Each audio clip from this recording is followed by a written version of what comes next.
Is it hot in here or is it just me?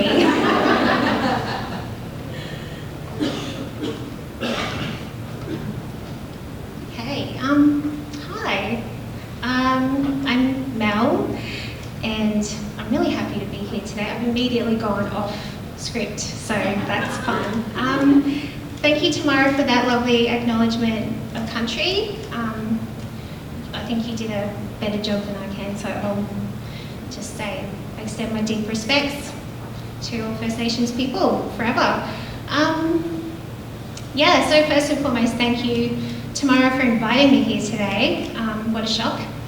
And it's a real pleasure to watch you work so tirelessly and give so much of your time and to the artists and the arts. It's very, very inspiring. And you're right about volunteers being the life force. So, what a delight to be here in this really cool venue with a giant mirror ball, which is spinning, which I love. And thank you everyone for coming today. I know the mornings have been fresh and it's really hard to get out of bed when it's still dark outside. So the fact that these creative mornings happen in 240 cities around the world is very cool. And knowing that there's 140 speakers who are doing talks on pattern is both daunting and weirdly comforting. So I have a casual activity on the tables for anyone who would like to join in, no pressure. So it's a repeating pattern activity. So down here I've got Kim. If you could wave that one around a little bit. So that's just a little example that I made, but you should have squares of paper on your tables. And a few examples maybe of them folded already. So basically the front is side A, the back is side B, and the edges are 1, 2, 3, and 4. So what you want to do is fold, so have side B facing up, and you want to fold in like French doors. So side 1 and side 3 will meet in the middle, and it doesn't have to be perfectly even, as long as they meet in the middle.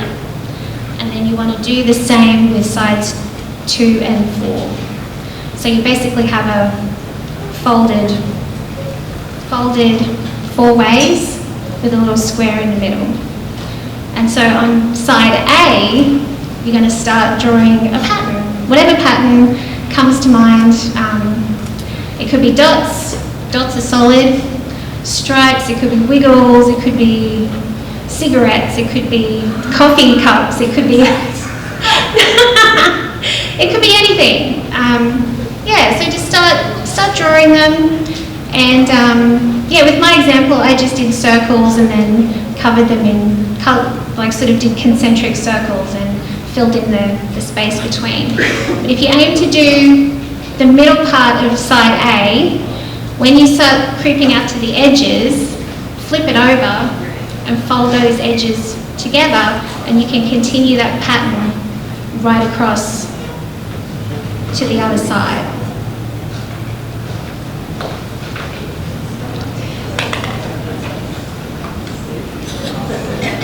I know, I'm very good at giving directions. Usually when I do workshops I have like 10, 12 people, so I can get up in everyone's face, and I'm much better hands-on than I am at explaining things, which is fun.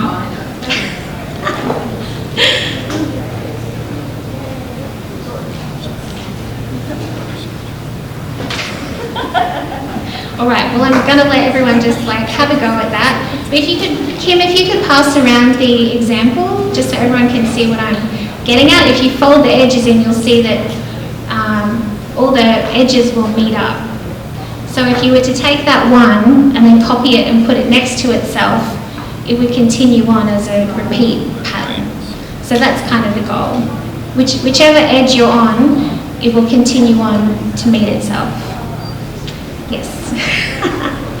All right, now that I've confused everyone sufficiently. So when when Tamara asked me to do a Creative Mornings talk on the theme of pattern, I said, it sounds terrifying, I'm in. So this is evidence of two patterns in my life. The pattern of shying away from scary things, which I'm trying to break, and I'm always being invited to do things that really scare me, so which usually involve public speaking.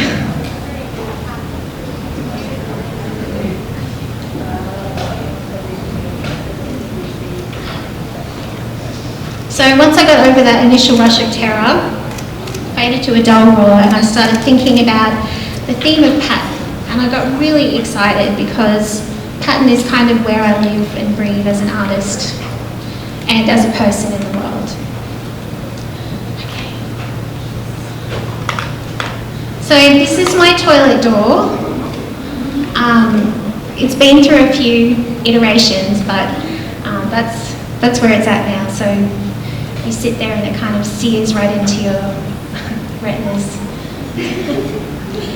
So I was inspired after being given Kerry Smith's book, How to Be an Explorer of the World.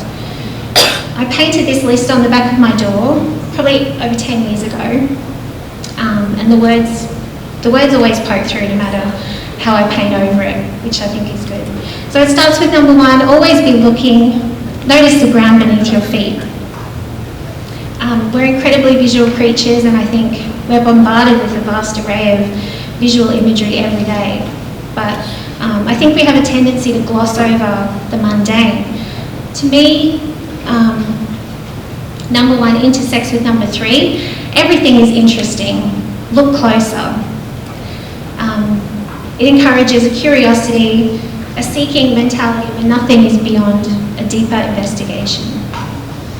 So I won't go into the whole list, but I just want to invite you to consider the list as a set of useful prompts for not only being an explorer of the world, but as an artist or creative in the world. As always, when it comes to inspiration, you take what suits you and you leave the rest. My favourite, though, is number 7. Notice patterns, make connections. And of course, it goes on to get a bit more granular with that directive. Observe for long durations and short ones. Document your findings, field notes in a variety of ways, and so on. But the core of it is to notice patterns and make connections.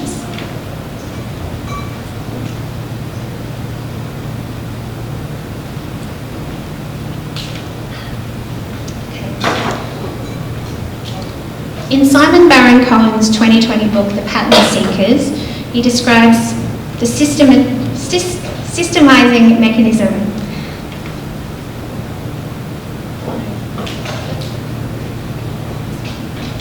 The systemizing mechanism that evolved in the human brain between 70 and 100,000 years ago. This evolution in cognition, which could be credited with turning humans into the terrifying, conquering force that we are now, can be defined by the drive to seek out patterns. Specifically, if and then patterns. If I do this, what will happen? And if I hypothesize about this and test and confirm my hypothesis, then this outcome tells me whether my hypothesis has guts to it, and I can continue testing it to form a more informed perspective.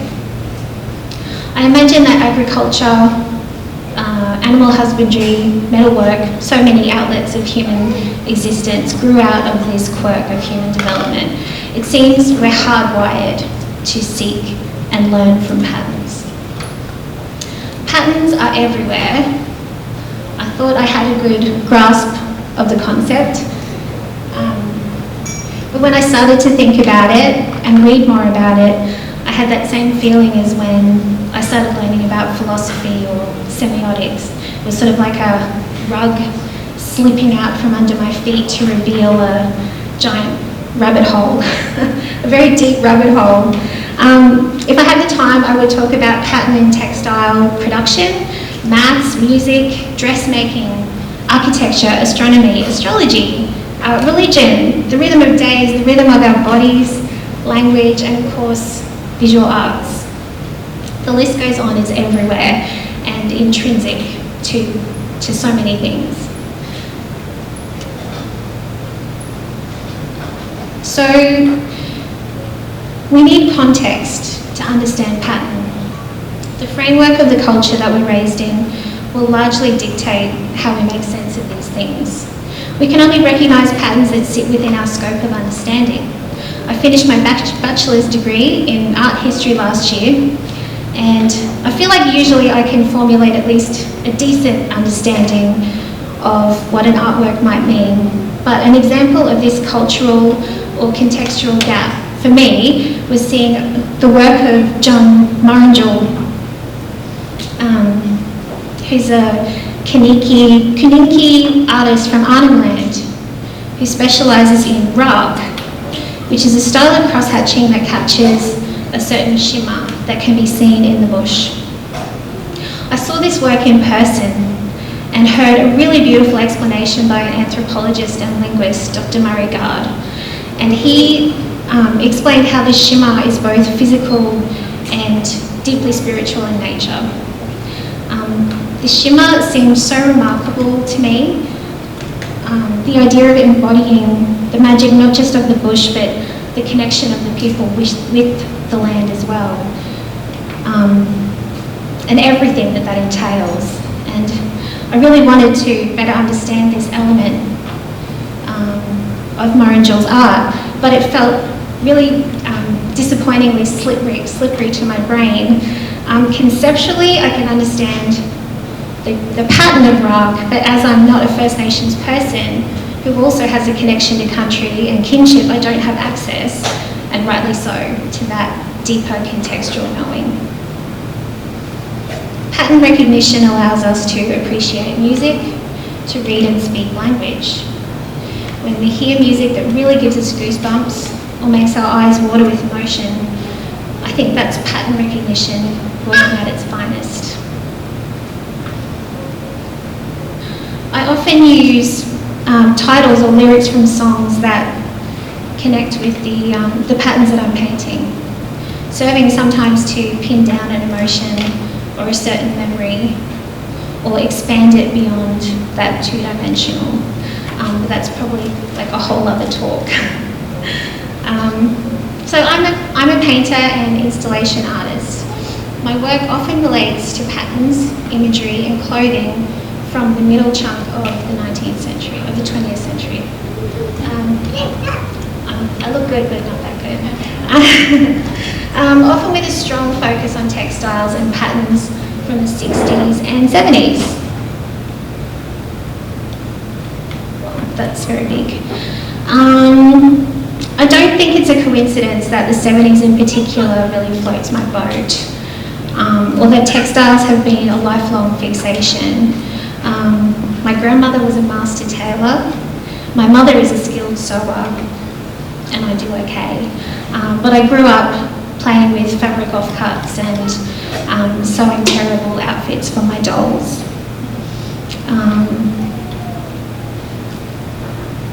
Many of my first memories of my very bohemian and semi-nomadic childhood are of textiles and patterns. A kaleidoscope of block-printed Indian cotton, tapestry, faded denim, ostrich feathers, hard love velvet, and quilted patchwork coat. The look, the feel, and the meaning of an item of clothing all felt deeply elemental to me. Being given a bag of hand-me-down clothes was like being given a bag of treasure. So dressing up was like very serious work when I was little, and often bribed. It often included bribing or torturing my little sister into compliance with my stylistic vision.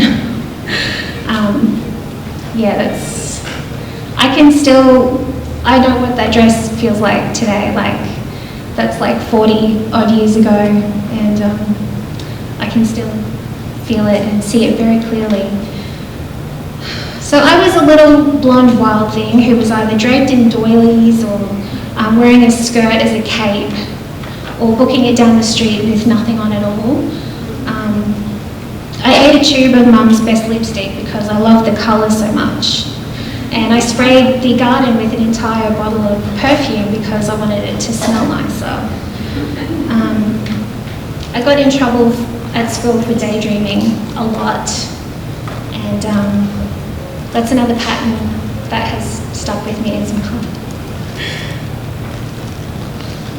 So when I reflect on that little version of me, the older me makes a lot more sense. From my late teens, I collected vintage clothes, whether they were my style or my size. Stiff army surplus jackets, psychedelic polyester muumuus, 1950s swimsuits with no elastic left, shattered silk gowns. I had to have them, I had to. And I'd hang them in my wardrobe, wondering, why am I like this? But also feeling really satisfied with how they look together. I sold clothes at markets, and in 2016 I opened a little shop called Gin Rummy. I became a matchmaker, finding the perfect dress or vintage item for my visitors. Nothing gave me more pleasure than seeing someone dance out of the change room, just beaming with delight at the perfect fit.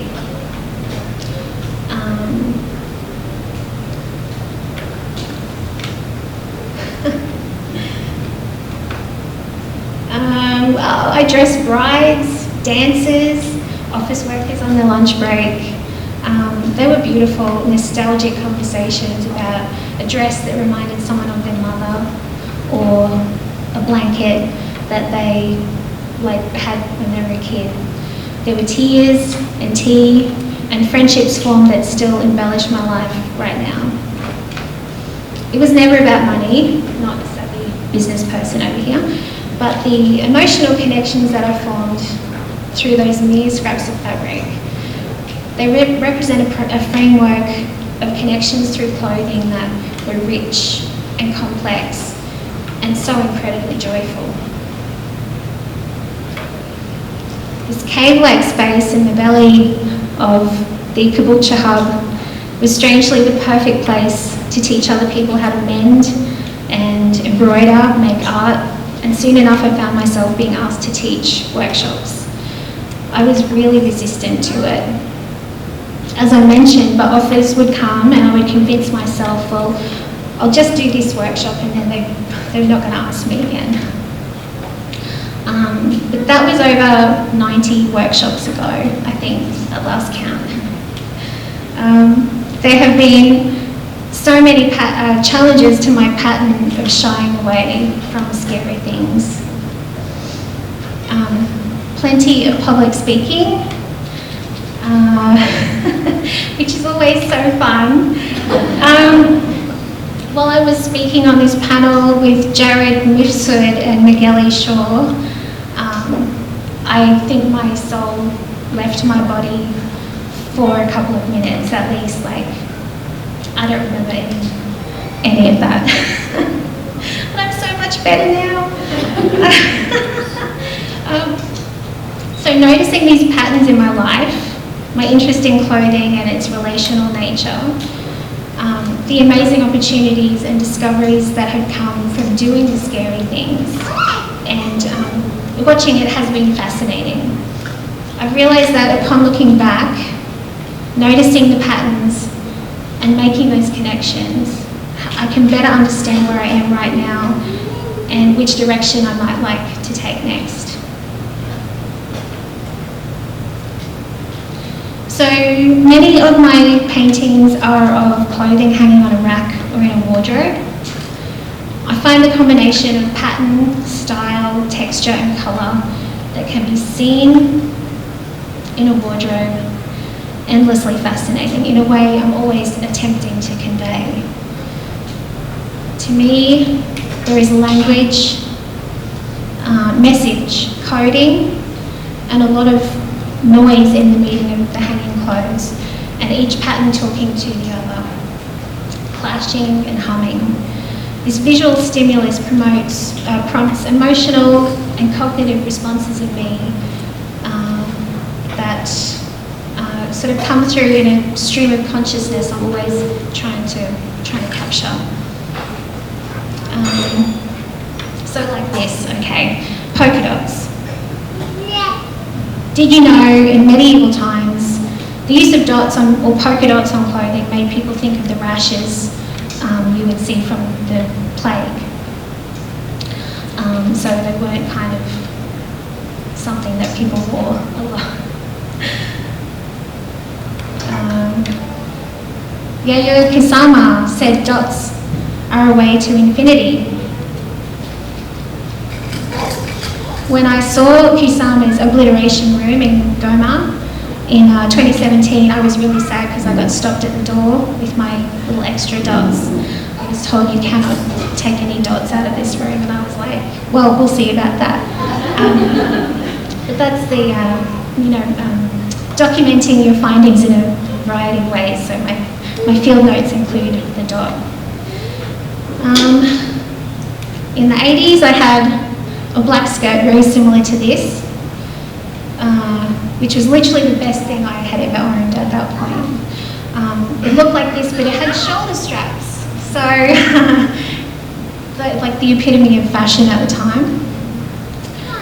The associations that come with pattern are myriad, lightning, fast, and highly personal. I paint dots a lot and I wear dots a lot, and I love to combine them with stripes or other clashing patterns where they really talk to each other loudly.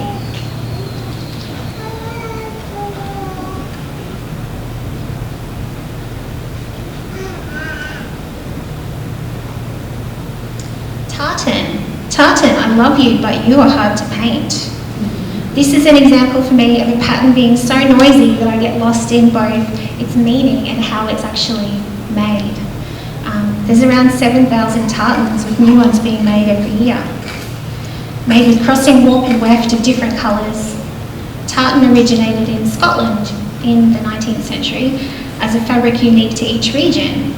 Encoded in the pattern was the location and clan name of the region, of the wearer. So there is a message in the pattern.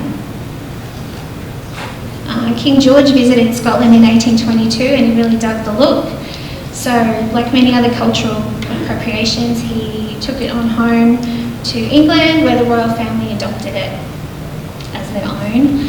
And then just 150 years later, fashion designer and punk rap bag Vivienne Westwood decided the use of tartan in her designs was a big fuck you to royalty, and put it in her sex boutique and dressed the Sex Pistols, and subverted tartan to become an icon of the counterculture.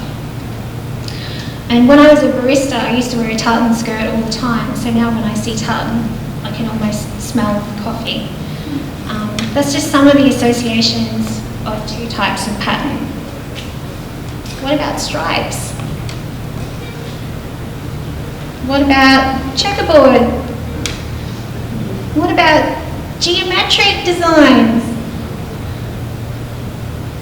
What about florals? Florals? That's a whole bunch of florals. I really like florals, you guys. Starting on florals would be a whole other thing, and we definitely don't have time for that today. I can tell you, if I ever completely lose my mind and return to study, I've already sort of formulated my PhD, which would be an exploration of the ethno-botanical connections between floral clothing from the 70s and regions and the people who wear them. So I wish I was joking, but that is very serious. So I guess if there's something that you want to take away from this morning, it would be that I invite you to always be looking. Notice patterns. Make connections. The fabric of your one precious life is made of so many patterns. I'm so grateful for this opportunity, this beautiful morning and your time today. Thank you so much again to Tamara and Dylan Studio and Creative Mornings and Felons and Name Coffee, and yeah, I think we have Q&A. Yeah. Yay!